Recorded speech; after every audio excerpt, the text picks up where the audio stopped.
with this visit, Indian firms are announcing more than $2 billion in new investments in manufacturing, solar in Colorado, steel in Ohio, and optic fiber in South Carolina, and much more. Further proof that America's manufacturing is back. We're expanding educational exchanges for our students, building on the record 125,000 student visas for Indians to study in the United States we issued last year, and opening new consulates that's going to make it easier for our people to travel, work, and collaborate together. On the issues that matter most and that will define the future, our nations look to one another, including on critical regional and global issues. And today, we also talked about our shared efforts to mitigate humanitarian tragedies unleashed by Russia's brutal war in Ukraine and to defend the core principles of the UN Charter's sovereignty and territorial integrity. We discussed our work through the Quad and how India and the United States, together with Australia and Japan, can ensure the vital Indo-Pacific region remains free, open, prosperous, and secure. Through our new I2U2 delivering meaningful action on low and middle-income nations, including multilateral development bank reform, debt relief, and building resilient and equitable health systems. The bottom line is simple. We want people everywhere to have the opportunity to live in dignity. And let me close with this.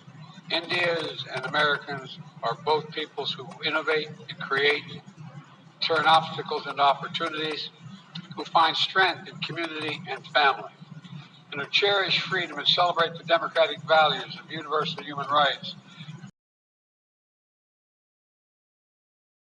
in the world.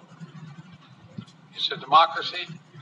We understand that it is the brilliance and the backbone of our people, as diverse and talents and traditions. The Indian American community of more than 4 million strong contributes every single day to the writing of the future of our nation. Indian Americans of every background and faith, representing the full diversity of India, are pursuing their American dream while maintaining deep connections with their Indian heritage and families.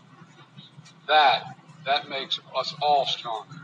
That is a cornerstone of this essential partnership between India and the United States. And that is why I know the friendship between our nations is only going to grow as we face the future together. Mr. Prime Minister, the floor is yours.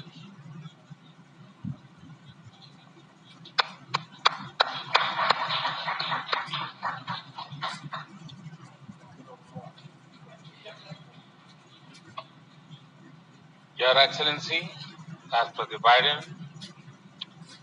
दोनों देशों के delegates, media के साथियों, नमस्कार। सबसे पहले मैं राष्ट्रपति बाइडेन को उनके मित्रतापूर्ण शब्दों और भारत अमेरिका संबंधों के बारे में उनके सकारात्मक विचारों के लिए धन्यवाद देता हूं। फ्रेंड्स, आज का दिन भारत और अमेरिका के संबंधों के इतिहास में एक विशेष महत्व रखता है। आज की हमारी चर्चा और हमारे द्वारा लिए गए महत्वपूर्ण निर्णयों से हमारी कॉम्प्रिहेंसिव ग्लोबल स्ट्रेटेजिक पार्टनरशिप में एक नया अध्याय जुड़ा है। एक नई दिशा और नई ऊर्जा मिली है। फ्रेंड्स, भारत अमेरिका की व्यापार और निवेश साझेदारी दोनों देशों के लिए ही नहीं बल्कि वैश्विक अर्थव्यवस्था के लिए भी महत्वपूर्ण है। आज अमेरिका भारत का सबसे बड़ा ट्रेड पार्टनर है। हमने निर्णय तकनीकी उभरा है। आर्टिफिशियल इंटेलिजेंस, सेमीकंडक्टर्स की रचना कर रहे हैं। माइक्रोन, गूगल तथा अप्लाइड मटेरियल जैसी कंपनियों द्वारा भारत में निवेश करने का निर्णय इस फ्यूचरिस्टिक साझेदारी का प्रतीक है। इस यात्रा के दौरान मुझे अमेरिका के कुछ अन्य सीईओज के साथ मुलाकात करने का भी अवसर मिला। उनके साथ हुई चर्चाओं में भी मैंने भारत के प्रति उत्साह और एक सकारात्मक सोच महसूस किया। हम दोनों सहमत हैं कि हमारी स्ट्रेटेजिक, टेक्नोलॉजी और एकेडमिक इंस्टीट्यूशंस का साथ आना बहुत महत्वपूर्ण है। क्लीन एनर्जी ट्रांजिशन में भारत और अमेरिका के साझे विजन को इम्प्लीमेंट करने के लिए हमने कई महत्वपूर्ण इनिशिएटिव लिए हैं। इसमें green hydrogen, wind energy, battery storage, carbon capture जैसे क्षेत्र शामिल हैं। हमने यह भी निर्णय लिया कि वैश्विक अनिश्चितताओं के बीच भारत और अमेरिका ट्रस्टेड पार्टनर्स की तरह रिलायबल, सिक्योर और रेजिलिएंट ग्लोबल सप्लाई चेन और वैल्यू चेन तैयार करेंगे। भारत और अमेरिका के बीच करीबी रक्षा सहयोग हमारे आपसी विश्वास और साझा रणनीतिक प्राथमिकताओं का प्रतीक है।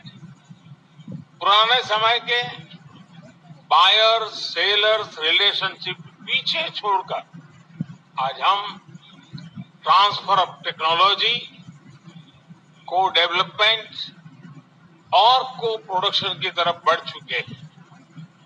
जनरल लैंडमार्क एग्रीमेंट है। इससे दोनों देशों में रोजगार के नए अवसर भी खुलेंगे। यह आने वाले समय में हमारे रक्षा सहयोग को एक नया स्वरूप देगा। इस सहयोग में दोनों देशों के रक्षा उद्योग और स्टार्टअप्स महत्वपूर्ण पार्टनर्स हैं। उन्हें आपस में जोड़ना हमारे डिफेंस इंडस्ट्रियल रोडमैप का मुख्य उद्देश्य है। स्पेस साइंस और टेक्नोलॉजी में हमारा गहरा और वर्षों पुराना सहयोग रहा है। आज हमने आर्टेमिस अकॉर्ड्स में शामिल होने का निर्णय लेकर हमारे स्पेस कोऑपरेशन में एक लंबी उड़ान भरी। संक्षेप में कहूं तो भारत और अमेरिका की साझेदारी के लिए even sky is not the limit. Friends, हमारे संबंधों का सबसे महत्वपूर्ण स्तंभ हमारे पीपल टू पीपल टाइज है। भारतीय मूल के 40 लाख से भी ज्यादा लोग आज अमेरिका की प्रगति में महत्वपूर्ण योगदान दे रहे हैं। आज सुबह व्हाइट हाउस में इतनी बड़ी संख्या में भारतीय लोगों की उपस्थिति इस बात का प्रमाण है कि इंडियन अमेरिकन हमारे संबंधों की असली ताकत है। इन संबंधों को और गहरा करने के लिए हम अमेरिका द्वारा बेंगलुरु और अहमदाबाद में कॉन्सुलेट्स खोलने के निर्णय का स्वागत करते हैं। उसी तरह सिएटल में भारत का नया कॉन्सुलेट खोलेंगे। आज की बैठक में हमने कई क्षेत्रीय एवं वैश्विक मुद्दों पर चर्चा की। इंडो पैसिफिक में शांति और सुरक्षा यह हमारी साझा प्राथमिकता है। हम एकमत हैं कि इस क्षेत्र का विकास और सफलता पूरे विश्व के लिए महत्वपूर्ण है। हमने क्वाड पार्टनरशिप के साथ मिलकर इस क्षेत्र के सभी देशों के साथ अपना समन्वय बढ़ाने पर विचार साझा किए। आतंकवाद और कट्टरवाद के खिलाफ लड़ाई में भारत और अमेरिका कंधे से कंधा मिलाकर चल रहे हैं।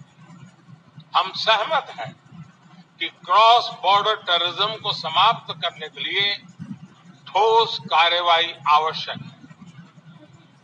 कोविड महामारी और यूक्रेन संघर्ष से ग्लोबल साउथ के देश विशेष रूप से पीड़ित हुए हैं।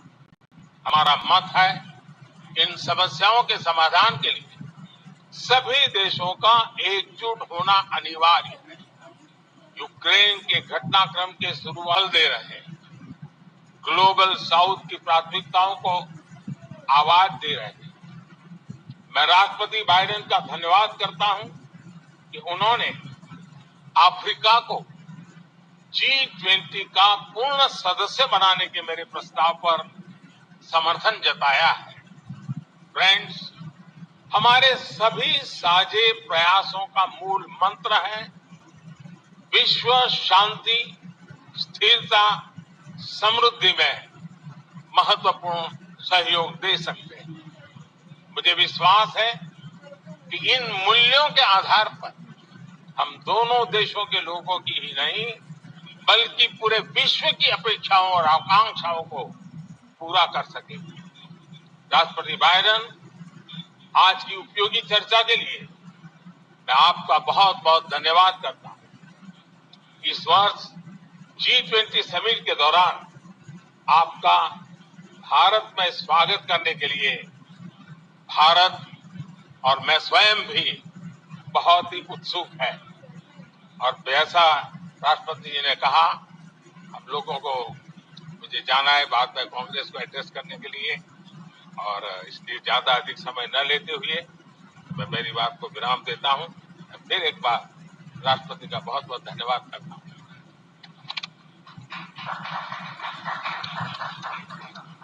Well, the Congress is anxiously waiting to hear you. Told there are two questioners, Sabrina from the Wall Street Journal and Kumar from the Trust of India. And Sabrina, you're first. Thank you, Mr. President. I have a question for the Prime Minister, but first a two-part question for you. Your comments at a fundraiser this week appear to be the first time in recent memory that a sitting U.S. president has called a Chinese leader a dictator. Did those comments about President Xi undermine or complicate the progress your administration has made in maintaining a relationship with China? And secondly, on India, is Mr. Modi's country? The answer to your first question is no. When we're talking to our allies and partners around the world, including India, we let the idea of my choosing and avoiding saying what I think is facts with regard to the relationship with India, with China, is just not something I'm going to change very much. I think I believe that, and I've said this for some time, that the hysteria about the relationship with China is collapsing and moving, et cetera, et cetera. We had an incident that caused some confusion, you might say. But the Secretary Blinken had a great trip to China. I expect to be meeting with President Xi sometime in the future, near term, and I don't think it's had any real consequence. And what was your second question? Well, look, the Prime Minister and I had a good discussion about democratic values, and that's the nature of our relationship. We're straightforward with each other, and we respect the character of both our countries and our people, our diversity, our culture, our open, tolerant, robust debate. And I believe that we believe in the dignity of every citizen. And it is in America's DNA, and I believe in India's DNA, that the whole world has a stake in our success, both of us, in maintaining our democracies, makes us appealing partners, and enables us to expand democratic institutions around the world. And I believe this, and I still believe this.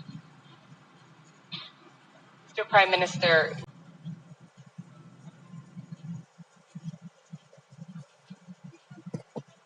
मुझे आश्चर्य हो रहा है कि आप कह रहे हैं कि लोग कहते हैं लोग कहते हैं नहीं भारत डेमोक्रेसी है, और जैसा राष्ट्रपति बाइडेन ने कहा, भारत और अमेरिका दोनों के डीएनए में लोकतंत्र है। लोकतंत्र हमारा स्पिरिट है,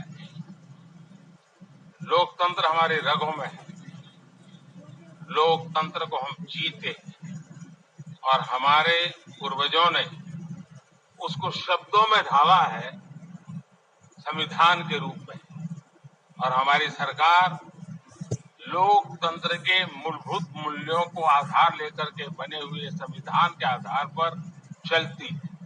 और हमारा संविधान और हमारी सरकार, और हमने सिद्ध किया है डेमोक्रेसी कैन डिलीवर, और जब मैं डिलीवर कहता हूं तब कास्ट, क्रीड, रिलीजन, जेंडर, किसी भी भेदभाव को वहां जगह नहीं होती।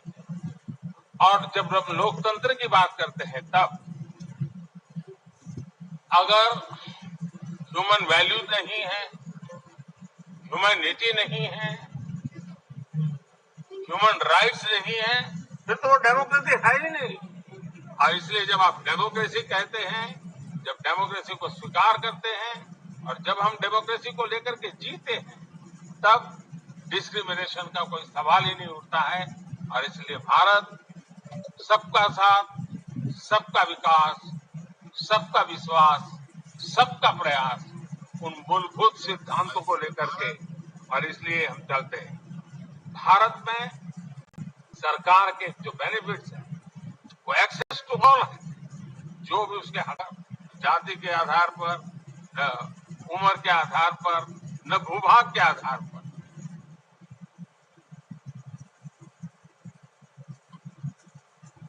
Kumar. Yeah, thanks a lot, sir. Sir, my question is on the issue of climate change. Both countries have spoken strongly about the need to tackle the climate change, but there is a view. I'm sorry. Yeah, both countries have spoken about the challenge of climate change, but there is a view that ambitious targets are set, but implementation is found often lacking. And there is also a criticism of lack of technological transfer, financial transfer from the developed countries to the developing nations.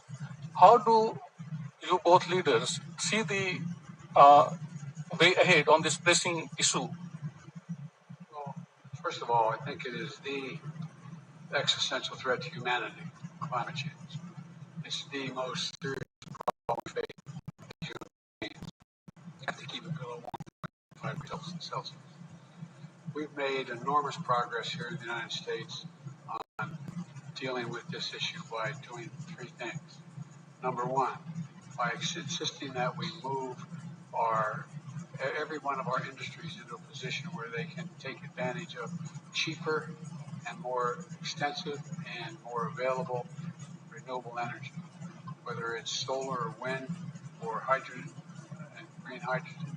There's a whole range of things we've been working on. In addition to that, we find ourselves in a position that what we've done is that we have significantly reduced for example, I made a commitment that we are going to make sure that by 2030, 30% of all our land and sea and oceans were in conservation, could not be developed. We're well on our way to doing that, and that's also absorbing carbon from the air as a consequence of that because of the conservation. We are in a position as well that we have provided for significant increase in funding for a whole range of issues, but not just for the United States, but for the rest of the world. For example, we're working with the G7 to provide for infrastructure work for dealing with global warming in the continent of Africa. In Angola, building the largest solar project, moving ourselves and having the railway to go all the way across the southern two-thirds from the Atlantic Ocean to the Indian Ocean in Africa, to be able to transport and do it cheaper and do it with less how can I say, less carbon emissions. We're trying to work with other countries to maintain their carbon sinks so they don't have to develop them like we did in causing pollution. And we're trying to figure out how to work out to pay them not to develop certain areas, like Amazon and Brazil. But there's a lot of technology that's available that we're sharing and we share with one another. We've learned how to do solar energy, which is considerably cheaper than it is for fuel, for fossil fuels. Same that has a desire to do the same.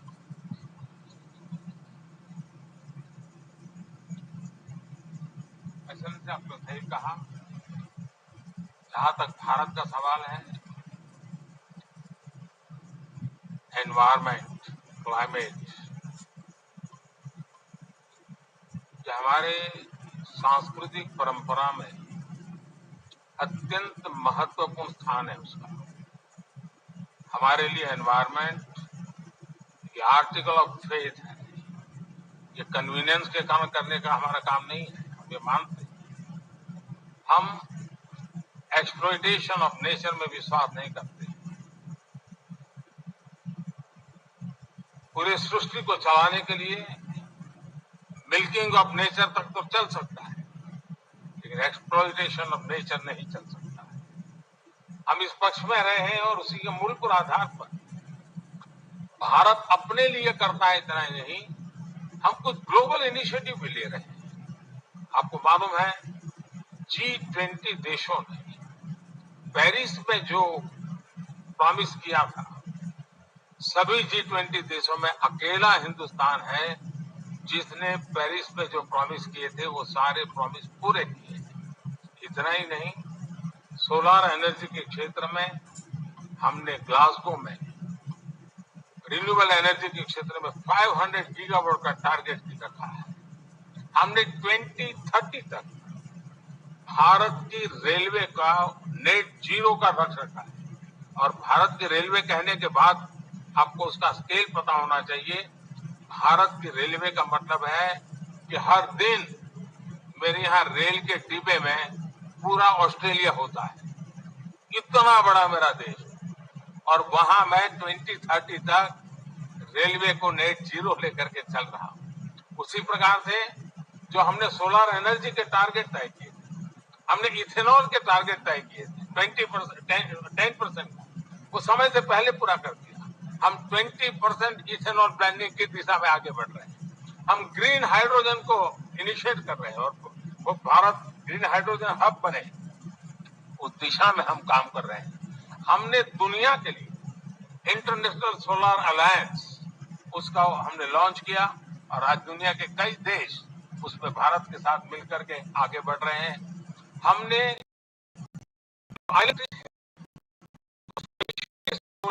मदद करके उनको एक नया विश्वास दिया है कि हम आपकी कठिनाइयों में आपके साथ हैं। भावी किसी भी संकट के लिए हम आपकी चुनौती को पार करने के लिए हमारी जिम्मेवारियां निभाएंगे, आपको भी मदद करेंगे।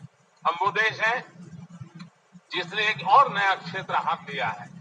हम देख रहे हैं कि नेचुरल कैलेमिटी के कारण आज मनुष्य मृत्यु की चर्चा तो होती है, लेकिन इंफ्रास्ट्रक्चर का इतना नुकसान होता है जो 50-50 साल तक भरपाई नहीं हो सकता। उसको के अंदर एक विषय रखा है दुनिया के सामने, और जिसको पिछले दिनों यूएन सेक्रेटरी जनरल और मैंने उसको लॉन्च किया है, वो है मिशन लाइफ। और जब मैं लाइफ कहता हूं तब life style for environment. Her individual को प्रो क्लाइमेट, प्रो एनवायरमेंट अपना जीवन जीने का तरीका डेवलप करना होगा। इतने बड़े संकट के लिए उस दिशा में भी हम काम कर रहे हैं। और मुझे विश्वास है कि भारत ने जो आज इन क्षेत्रों में काम शुरू किया है, इसलिए नहीं कि भारत ने दुनिया के एनवायरमेंट को बुरा किया है, लेकिन हम इसलिए कर रहे हैं कि हमारी भावी पीढ़ी की हमें चिंता है। हम हमारी भावी पीढ़ी को ऐसा विश्व नहीं दे सकते हैं कि जिसके लिए उसके लिए जीना कठिन हो जाए। और इसलिए एक ग्लोबल रिस्पॉन्सिबिलिटी के रूप में भारत ने खुद ने कुछ बुरा नहीं किया है तो भी अच्छा करने में, योगदान देने में हम अग्रिम भूमिका निभा रहे हैं और हम आगे भी निभा रहेंगे। जहां तक समृद्ध देश है, लगातार चर्चा रही है, टेक्नोलॉजी ट्रांसफर हो, फाइनेंशियल मदद हो, और धीरे धीरे विश्व भी मन बना रहा है। तो जो देश इसमें करना चाहते हैं उनको टेक्नोलॉजी की मदद मिले, फाइनेंशियल मदद मिले। हम प्रतीक्षा कर रहे हैं कि जितना जल्दी इस विषय में आगे बढ़ेंगे, दुनिया को इस संकट से हम जल्दी से मुक्त कर पाएंगे। धन्यवाद। Let me add one thing to that. We have caused damage in the United States the way we developed over the last 300 years. And that's why I was able to convince my colleagues in the Congress to pass legislation, the largest climate fund ever in American and world history, $369 billion. $369 billion to deal with the climate crisis.